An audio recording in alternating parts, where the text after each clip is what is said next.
rugăciune și vreau neîncetat să-ți mulțumesc pentru iubirea ce mi-o arată către mine Tatăl meu ceresc, pentru viața ce mi-ai dat-o, că ai rămas cu mine în cuptor.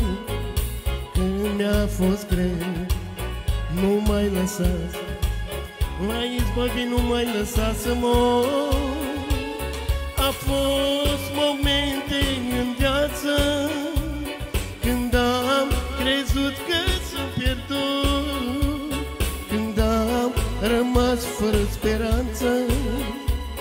Tu, Doamne, mi-ai fost cu, când eu treceam prin încercare, m-ai ajutat să biruiesc, mi-ai șters lacrimile amare.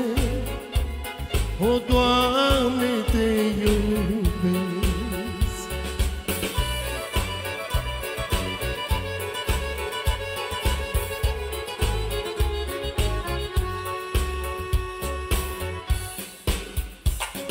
Întreb spre tine cu căință, fiindcă nu am fost cum am dorit.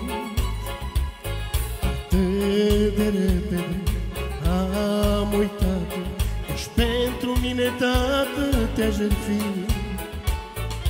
Văd atâtea bunătate ce ți-o arăți pe mine un păcătos.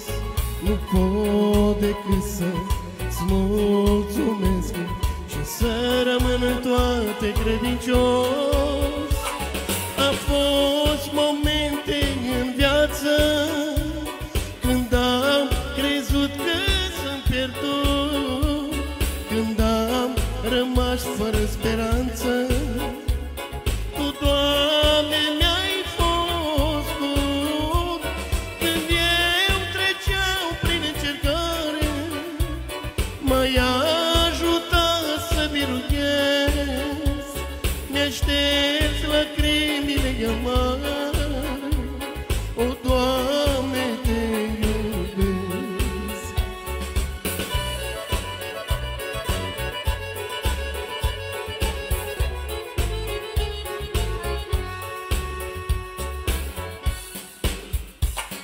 Întreb spre tine și te laud pentru hrana ce mi-ai dăruit, pentru ziua ce mi-ai dat-o. Tu de mine, Tată, te îngrijești, chiar și atunci când e furtuna, ochii tăi ați întins spre mine. Vreau să-ți cânt chiar și în necaz, fiindcă te îngrijești, Doamne, de mine. A fost momente în viață când am crezut că sunt pierdut, când am rămas fără speranță. Tu, Doamne, mi-ai fost bun, când eu treceam prin încercare, m-ai ajutat să biruiesc, mi-ai șters lacrimile amare. Doamne, te iubesc. A fost momente în viață când am crezut că sunt pierdut, când am rămas fără speranță.